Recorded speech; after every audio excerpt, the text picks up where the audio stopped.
Ever heard about the term cobweb effect in economics? This term is basically used to show the fluctuations because of the demand and supply in price and quantity. जब हमारे किसी market में बहुत ही volatile market में for example agriculture, क्योंकि वो बहुत volatile होता है, उसके अंदर क्लाइमेटिक फैक्टर्स की वजह से, हार्वेस्ट की वजह से हमारे फ्लक्चुएशंस लगातार सप्लाई एंड डिमांड में चलते रहते हैं, जिसकी वजह से प्राइस एंड क्वांटिटी में क्या होती है, फ्लक्चुएशंस होती हैं। और जब ये बार बार हो रही है, रिपीटेड इफेक्ट में हो रही है, इसी को हम लोग कॉबवेब इफेक्ट कहते हैं।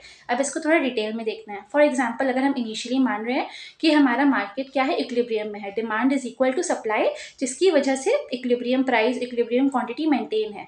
Now for example, supply shock आया। सप्लाई शॉक मतलब प्रॉपर हार्वेस्ट नहीं हुई या क्लाइमेटिक फैक्टर की वजह से क्या हुआ, हमारी सप्लाई कम हो गई, लेकिन मार्केट में डिमांड तो ज़्यादा है, और इस एक्सेस डिमांड की वजह से प्राइजेस हमारे क्या हुए, बहुत तेज़ी से इंक्रीज हो गए, क्योंकि सप्लाई तो हमारी है ही नहीं।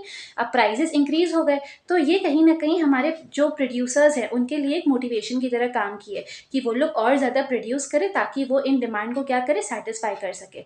अब ये यहाँ पर आता है हमारा प्रोडक्शन लैग।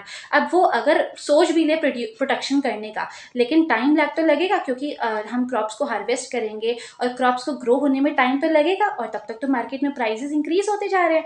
अब क्या है, अब जब वो लोग अपना ये प्रोड्यूस्ड सामान सारा मार्केट में उतारते हैं, तब तक क्या कंडीशन होती है, एक्सेस सप्लाई की कंडीशन हो जाती है, और डिमांड क्या हो जाती है, कम हो जाती है। अब जब ये एक्सेस सप्लाई होता है तो प्राइसेस क्या होते हैं, कम हो जाते हैं। अब जब ये प्राइस कम होते हैं तो ये सप्लायर के लिए क्या, एक डीमोटिवेशन की तरह काम करते हैं।